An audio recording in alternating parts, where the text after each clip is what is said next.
Hey guys, welcome to success Dilip. मैं दिलीप कुमार, स्वागत है आपका। इस वीडियो में डिस्कस करने वाले हैं आज की लेटेस्ट नोटिफिकेशंस के बारे में। न्यू नोटिफिकेशन निकाली गई है आप सभी कैंडिडेट के लिए। एनसीएल नॉर्दर्न कोलफील्ड लिमिटेड, कोल इंडिया एनसीएल की तरफ से एक नई वैकेंसी रिलीज की गई थी। एनसीएल टेक्नीशियन की पोस्ट पर वैकेंसी थी और एचईएमएम ऑपरेटर की वैकेंसी निकाली गई थी। उससे रिलेटेड एक बिगेस्ट अपडेट आ चुका है आप सभी कैंडिडेट के लिए फाइनली। तो चलिए चलते हैं नोटिफिकेशंस की डिटेल को वन टू वन हम डिस्कस करते हैं। ये वही वैकेंसी है नॉर्दर्न कोलफील्ड लिमिटेड की तरफ से जो रिक्रूटमेंट निकाली गई थी। मैं अभी आपको नोटिफिकेशंस दिखाऊंगा। 212 यही आपका नोटिफिकेशन संख्या है, यानी कि एडवर्टाइजमेंट नंबर है। वैकेंसी रिलीज की गई थी वेरियस पोस्ट पर in term of employment notifications, ये आपका रहेगा। एंड जो 6 अप्रैल 2024 को and various selection various post for HEMM operator trainee था, पैरामेडिकल स्टाफ था, ऑब्जर्वर जो सिविल के लिए था, वेरियस पोस्ट के लिए जिसका सीबीटी एग्जाम डेट यहाँ पर आउट हो चुका है, जो 6 जुलाई 2026 को हेड किया जाएगा। ओके, तो आप सभी कैंडिडेट के लिए बिगेस्ट अपडेट है, न्यू नोटिफिकेशन, न्यू अपडेट कि फाइनली टेक्नीशियंस और एचईएमएम ऑपरेटर की वैकेंसीज का एग्ज़ाम डेट आ चुका है। एडमिट कार्ड आप डाउनलोड कर सकते हैं, लेकिन उसके लिए लिमिटेड टाइम है, यानी कि कुछ दिन पहले, 4 दिन पहले इसका नोटिफिकेशंस के अकॉर्डिंग एग्ज़ाम्स डेट के पहले 4 दिन पहले आप एडमिट कार्ड डाउनलोड कर सकते हैं। तो फाइनली आ चुकी है डेट।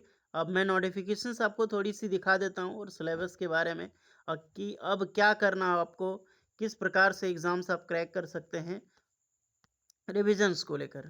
आपने देख लो, अगर आपने कई सारे स्टूडेंट होते हैं फॉर्म अप्लाई किए होते हैं, लेकिन उनको पता नहीं होता कि हमने अप्लाई किया है और एग्ज़ाम डेट के बारे में पता नहीं होता है।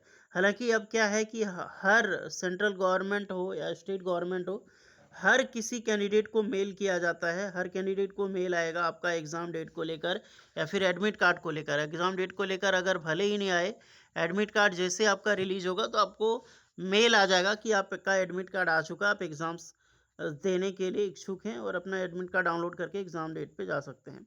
ओके, लेकिन फिर भी नहीं पता है तो मैं आपको बता दूं, एम्प्लॉयमेंट नोटिफिकेशंस यही वो नोटिफिकेशंस है जो 9 अप्रैल से लेकर 1 मई 2026 तक चली थी।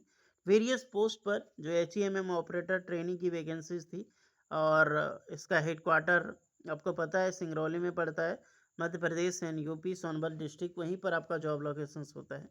पोस्ट में दिखा देता हूँ, यही वो पोस्ट है। बम्पर वैकेंसी निकाली गई थी, देखा था तो 472 है, और हॉरिजॉन्टल वालों के लिए तो 500 प्लस रिक्रूटमेंट यहाँ पर निकाली गई थी। बिगेस्ट अपॉर्चुनिटी थी यार, कम नहीं है वैकेंसी, बहुत अच्छी खासी वैकेंसी है।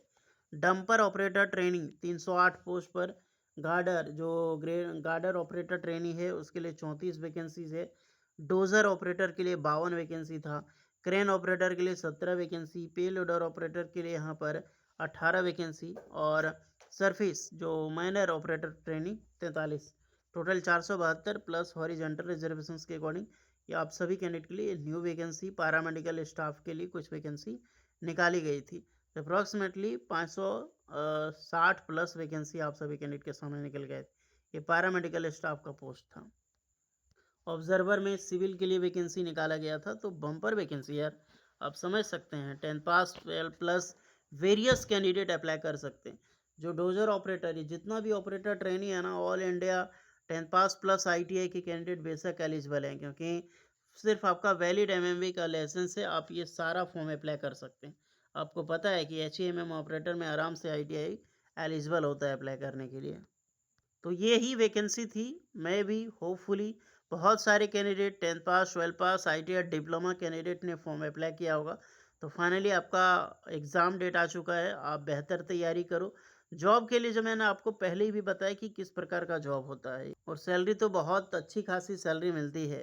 पर डे के हिसाब से देखा है आपका बेसिक पे 1502 रुपये, ये पर डे का सैलरी है।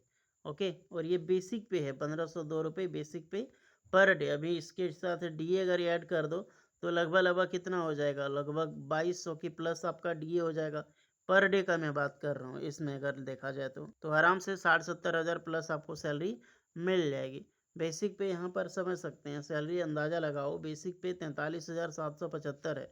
इसके साथ अभी 58% डीए ऐड होगा और पक्ष बहुत मिलता है कोल इंडिया में वेरियस चीज़ें लगा के, इनका तो सैलरी बहुत हाई पहुंच जाती है। और एज लिमिट 18 से 30 साल वगैरह आपने अप्लाई किया है तो ये बताना तो ज़रूरी नहीं है। आप एग्ज़ाम्स के लेवल का एग्ज़ाम्स तैयारी करो। ओके, बेहतर प्रिपरेशंस आपने किया है तो आप रिजर्वेशंस जितना ज़्यादा आप रिवीजन करोगे उतनी अच्छी आपकी पकड़ होगी।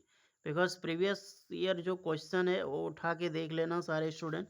प्रीवियस ईयर क्वेश्चंस यूट्यूब पे बहुत सारे टीचर बता रहे हैं तो उनको एक बार देख लो, रेफर कर लो और मॉक टेस्ट लगाओ। जितना ज़्यादा मॉक लगाओगे उतनी अच्छी आपको पकड़ होगी एक टेस्ट में। और टाइमर पता चलता है कि टाइम जल्द से जल्द आप पेपर कर लो क्लियर। ओके, तो होपफुली आपने तैयारी तो कर लिया होगा क्योंकि अब तैयारी करने बैठोगे थोड़ी ना एग्ज़ाम निकलेगा। अब आपको सिर्फ मॉक लगाना और रिवीजन करना जो आपने पढ़ा है। और करंट अफेयर्स देख लेना, करंट अफेयर्स बहुत अच्छा रहता है आपका। यही है, डोजर ऑपरेटर हो गया, एचईएमएम ऑपरेटर, यही सब काम आपको करने को मिलेगा। क्रेन ऑपरेटर सब हो गया। ओके, यही सब में आपको रहना होगा और यही सब का जनरली कोल इंडिया में भी काम होता है।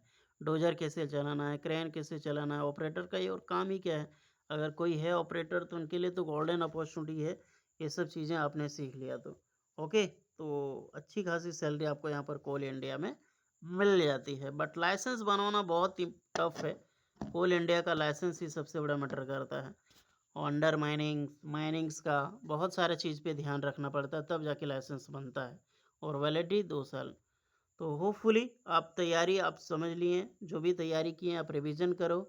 और जॉब क्या-क्या होगा, क्या प्रोफ़ाइल होगा ये भी मैं बता दिया हूँ, पिक्चर वाइज़ आप देख सकते हैं। यही सब आपका काम रहता है जनरली में। तो जाइए आप ऑल द बेस्ट। मॉक लगाइए, कहीं से भी मॉक देख सकते हो, प्रीवियस ईयर क्वेश्चन को कैरी कर सकते हैं। एक्स्ट्रा कोई डाउट होगा इसके रिगार्डिंग तो कमेंट करना। मिलते हैं नेक्स्ट वीडियो में, तब तक के लिए जय हिंद।